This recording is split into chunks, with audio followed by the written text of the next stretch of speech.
Hello बच्चों, good morning. तो आज की क्लास में हम सब लोग क्लास 12th की फिजिक्स में सेल का आवेशन और निरावेशन पढ़ेंगे। तो सेल का आवेशन क्या होता है? तो आवेशन की प्रक्रिया हमने बताई ही थी कि आवेशन किसे कहते हैं। तो आवेशन मतलब आवेश का स्थानांतरण ही आवेशन कहलाता है, चार्जिंग कहलाता है। ठीक है। सेल निरावेशित कब होगा? जब सेल से एनर्जी ली जाएगी तब सेल निरावेशित हो जाएगा, और जब सेल को एनर्जी दी जाएगी तब सेल आवेशित हो जाएगा। मोस्ट इम्पॉर्टेंट टॉपिक है न्यूमेरिकल के लिए, वेरी वेरी मोस्ट इम्पॉर्टेंट। इसमें 100% कन्फ्यूजन रहता ही रहता है सभी बच्चों को। तो देखते हैं ये कैसे होता है। तो एक तरफ हम लिख दे रहे हैं चार्जिंग यानी आवेशन, और दूसरी तरफ हम लिख रहे हैं डिस्चार्जिंग, निरावेशन। ठीक है, एक तरफ निरावेशन और एक तरफ आवेशन। ठीक है। अच्छा, इसमें क्या होता है?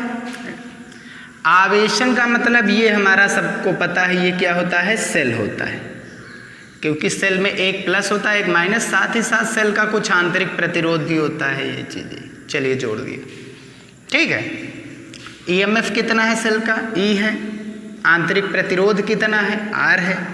इन दोनों के बीच टर्मिनल विभवांतर कितना है? अगर हम इसको जोड़ेंगे तो टोटल टर्मिनल विभवांतर है सेल के सिरों पर V। ठीक है। ई जो है आर को कुछ दे करके बाहर जितना दे रहा है वो है V। ठीक है। इसमें सेम वही चीज, सेल का डायग्राम बनाएंगे। एक आंतरिक प्रतिरोध सेल का होता है, वो भी बना दिया गया। अब ये सेल के सिरों पर जब हम कोई प्रतिरोध जोड़ते हैं तो वो कहो चाहे उस प्रतिरोध पर कितना वोल्टेज जा रहा है? V वोल्टेज जा रहा है। ईएमएफ कितना सेल का? E है। आंतरिक प्रतिरोध कितना है सेल का? R है। ठीक है। अगर सेल आवेशित हो रहा है तो हमको पता है इसके भीतर विद्युत धारा जाने वाली है। आई बात समझ में? सेल अगर आवेशित हो रहा है, आवेशन का मतलब धारा अंदर जानी चाहिए। सेल अगर निरावेशित हो रहा है यानी एनर्जी कम हो रही है, सेल एनर्जी किसी को दे रहा है, तो इसका मतलब ये विद्युत धारा को घुमा रहा है, या विद्युत धारा हम यहाँ समझने के लिए कह दे रहे हैं कि विद्युत धारा निकाल रहा है। ठीक, वैसे विद्युत धारा सेल निकालता कभी नहीं है। ठीक है, वो घुमाता है। ठीक। तो अगर विद्युत धारा सेल में आ रही है सेल के भीतर तो हुई चार्जिंग। चार्जिंग इसी को कहते हैं, विद्युत धारा आना, चार्ज जिसमें विद्युत धारा जाती है तभी तो वो चार्जिंग में होती है। निरावेशन मतलब डिस्चार्जिंग, मतलब विद्युत धारा वहाँ से बाहर आ रही है, ये विद्युत धारा बाहर निकल आई। ठीक, यहाँ पर विद्युत धारा अंदर जा रही है, इसका मतलब प्लस टर्मिनल से माइनस टर्मिनल की ओर जा रही, और हमको पता है विद्युत धारा हमेशा माइनस टर्मिनल से प्लस टर्मिनल की ओर घूमती। यही है ना बैटरी या सेल के। ठीक, ऐसा तभी अगर जो विद्युत धारा प्लस से माइनस में आई तो इसका मतलब बाहर का वोल्टेज ज़्यादा और इसका वोल्टेज क्या है? कम है, तभी तो अंदर आ पाई नहीं। आती कैसे? ठीक, तो यहाँ पर वोल्टेज बाहर वाला ज़्यादा और ईएमएफ क्या हो जाएगा? कम। यहाँ पर देखेंगे तो विद्युत धारा प्लस से निकल रही है। ठीक है, प्लस से निकल रही है, तो निकल रही यहाँ पर यूज हो रहा है E ग्रेटर देन होगा किससे? V के। आ रही बात समझ में? ये तो हमको पता ही है, इसमें E V से बड़ा ही आता है। इसमें लेकिन क्या होता है, अगर सेल के भीतर विद्युत धारा आ रही तो ऐसा तभी संभव है जब बाहर का वोल्टेज क्या है? ज़्यादा है और भीतर का वोल्टेज कम है। ठीक है। सेल के भीतर प्लस के माइनस से नहीं घूमती, सेल के बाहर प्लस से माइनस घूमती विद्युत धारा। ठीक है। अगर यहाँ से हम सूत्र निकालेंगे तो E बराबर एक सूत्र पढ़ा है V plus I are. E बराबर V प्लस आई आर। यहाँ बड़ा कौन है? यहाँ बड़ा V है, तो इसका जो सूत्र बनने वाला है, अगर सेल आवेशित किया जा रहा है तो बाहर का वोल्टेज ज़्यादा है, किसको आवेशित किया जा रहा है? E को, और साथ ही साथ R को भी। ये वोल्टेज दो जगह जा रहा है, E पर और R पर। ठीक है, तो ये फार्मूला लगेगा इसमें, ध्यान दीजिए। लेकिन अगर इसकी बात हो रही है तो ई दो जगह खर्च होगा, एक सेल के बाहर और एक भीतर। तो ई दो जगह खर्च होगा, एक बाहर और एक भीतर। ये फार्मूला हुआ। दोनों का अंतर क्या है, ई और वी आपस में स्थानांतरित हुए। यहाँ से एक और फार्मूला निकाल सकते हैं कि जो वी होता है आई आर इधर आएगा, ई माइनस आई आर हो जाता है।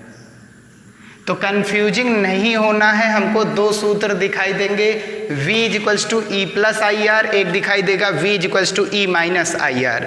ये सूत्र किसके लिए है, निरावेशन के लिए, जब विद्युत धारा सेल से निकल रही हो, ठीक है, सेल यूज में आ रहा हो। ये सेल खुद चार्ज हो रहा है, जब सेल चार्ज हो रहा है यानी तभी चार्ज होगा जब सेल के भीतर विद्युत धारा जाएगी।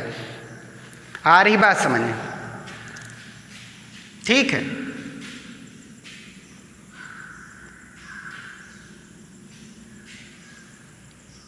ये होता है। आगे का देखते हैं टॉपिक।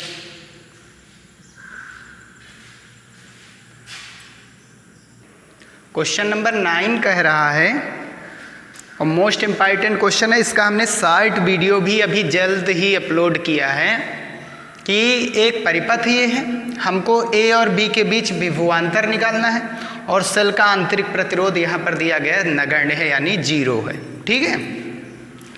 अब ये परिपथ यहाँ पर दिया गया है 10 ओम का, इसको हम नाम दे देंगे R1 प्रतिरोध, इसको EMF दिए दे रहे हैं E1, ठीक है। इस सेल का विद्युत वाहक बल है 5 वोल्ट का। ये R2 ये हम दे रहे हैं सेल है, तो E2 हो गया, और इसका प्रतिरोध कितना है R2। कोई एक सेल का यूज करेंगे। वैसे शॉर्ट ट्रिक इसकी क्या है, इसकी शॉर्ट ट्रिक हमने बताई थी, बहुत आसान, आप देखे होंगे, नहीं देखें तो आप उसको भी देख लीजिए, यहाँ पर भी देख लीजिए। अगर कभी भी हमको ए और बी के बीच इस जैसे क्वेश्चन में विभवांतर चाहिए होगा, तो हम क्या कराते हैं, इस वाले सेल का विद्युत वाहक बल जो है इसके प्रतिरोध से गुणा कराते हैं। तो 5 के गुणा में 20, फिर प्लस इस वाले सेल के विद्युत वाहक बल का गुणा ऊपर वाले प्रतिरोध से कराते हैं, तो 2 गुणे 10, ठीक है। इसके ई से गुण, इसका ई इसके आर से गुणा करता है, और इसका ई इसके आर से गुणा करता है, और अपान में दोनों के आर ऐड कर दो।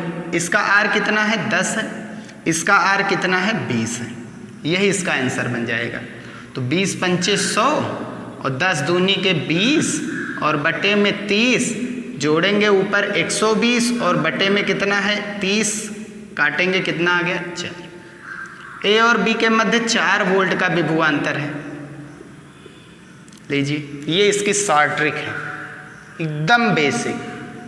अब ऐसे देखिए ये कैसे लगेगा, ये तो हम एग्जाम में लगा नहीं सकते हैं, हम ऐसे कैसे लगा सकते हैं। तो कोई एक सेल, इसका एक ही बेसिक कॉन्सेप्ट, चाहे दोनों सेल का यूज करो, चाहे किसी एक सेल का यूज करो, तो हम किसी एक सेल का यूज करते हैं। ये सेल की दिशा दी गई कि विद्युत धारा प्लस टर्मिनल से घूम करके माइनस की ओर आ रही, प्लस से घूम करके माइनस की ओर आ रही, तो इसकी दिशा पर हमको ध्यान ही नहीं देना, इससे कोई मतलब ही नहीं हमें।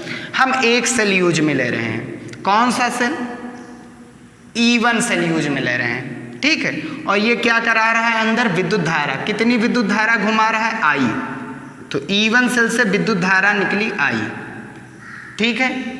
इसमें भी विद्युत धारा, हमको पता है विद्युत धारा प्लस से घूम करके किधर आती है, माइनस की ओर, ठीक है। इस विद्युत धारा का मान निकालेंगे। अगर यहाँ से देखेंगे तो ये विद्युत धारा, कोई एक सेल यूज करिए, चाहे ऊपर वाला चाहे नीचे वाला, हमसे किसी का नहीं मतलब, हम एक सेल यूज कर रहे हैं।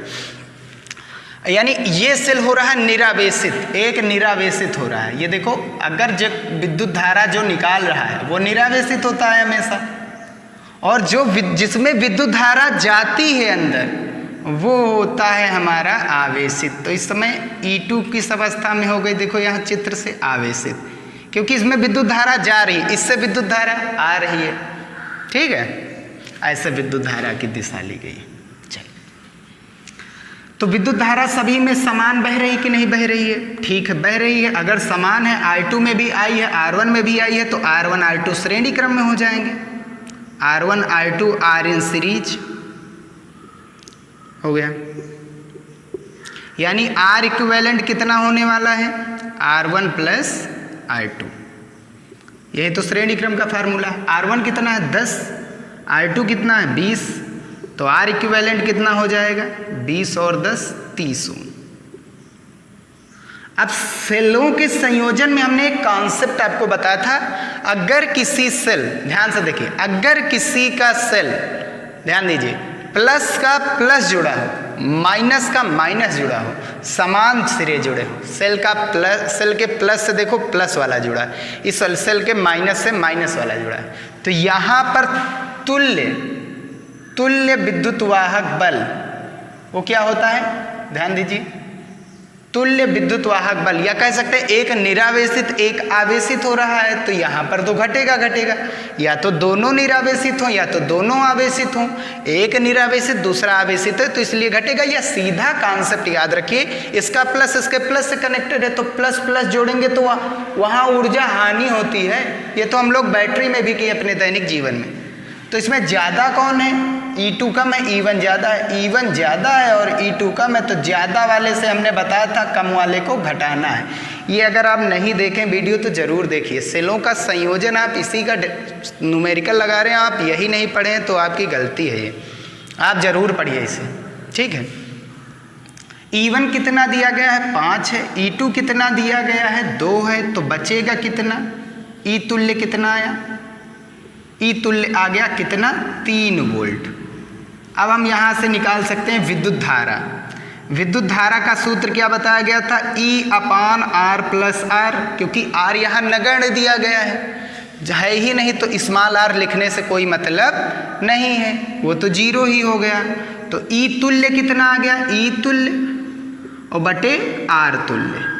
E तुल्य कितना है 3 है, R तुल्य कितना आया है 30 आया है, कैंसिल आउट करेंगे तो कितना आ गया 1/10। विद्युत धारा आ गई 1/10 एम्पियर हो गया। अब आंसर आ गया, कैसे देखिए, अच्छा देख रहे हैं फ्रेम में आ रहा है,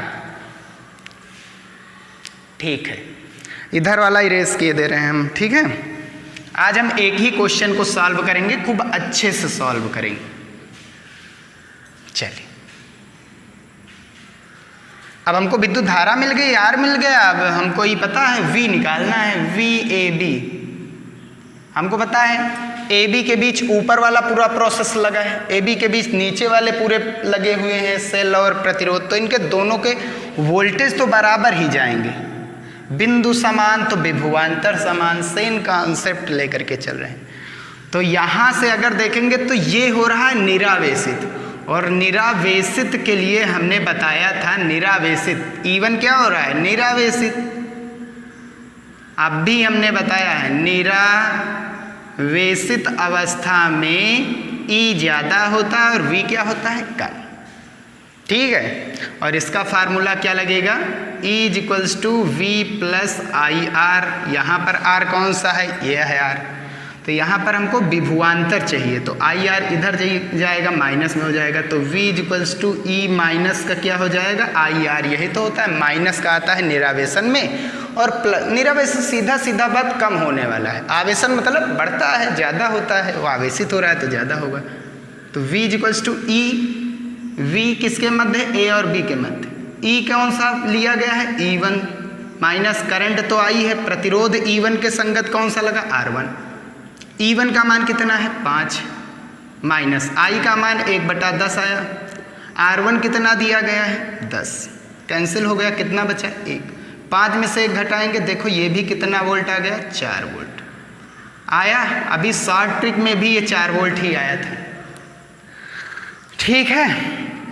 अगर हम यहाँ से E2 की बात करेंगे तो E2 क्या हो रहा है आवेशित, दोनों के विभवांतर बराबर ही आने चाहिए, दोनों के विभवांतर बराबर आने चाहिए। आ रही बात समझ में, ऐसा तो है नहीं कि किसी एक का विभवांतर दूसरा आया दूसरे का दूसरा, बिंदु समान विभवांतर समान। तो E2 हो रहा है आवेशित, अगर E2 आवेशित हो रहा है इसका मतलब V बड़ा होगा और E क्या होगा छोटा, इस केस में सूत्र क्या लगेगा E + IR, और यहाँ R कौन है कैपिटल R है, कैपिटल R लगा है E के संगत, तो कैपिटल R हम यूज करेंगे। तो V किसके मध्य निकाल रहे हैं A और B के मध्य, ई कौन सा लिए हैं, EMF E2 लिया है, प्लस का करंट तो आई ही है, इसके संगत करंट आई है, प्रतिरोध कितना है R2। वैल्यूज को पुट करेंगे तो E2 का मान कितना है 2 है, प्लस I का मान 1/10, R2 कितना दिया गया R2 20, 0 से 0 कैंसिल, 2 × 2, 2 और 2 4 वोल्ट। ये आ गया A और B के मध्य विभवांतर, चाहे ऊपर वाले से निकालो चाहे नीचे वाले से निकालो। ये है इसका मेन कॉन्सेप्ट। यहीं पर वीडियो समाप्त कर रहे हैं हम। आगे के वीडियो में इसके पूरे के पूरे न्यूमेरिकल एकदम कॉन्सेप्ट टू कॉन्सेप्ट ही लगाएंगे, जितना बताए हैं उतना ही लगाएंगे, बस आप केवल और केवल वीडियोस को पूरा देखिए, ठीक है, जो जो बनाए गए हैं। तो यहीं तक ये वीडियो समाप्त होता है। मिलते हैं अब हम अपने नेक्स्ट वीडियो में, ठीक है।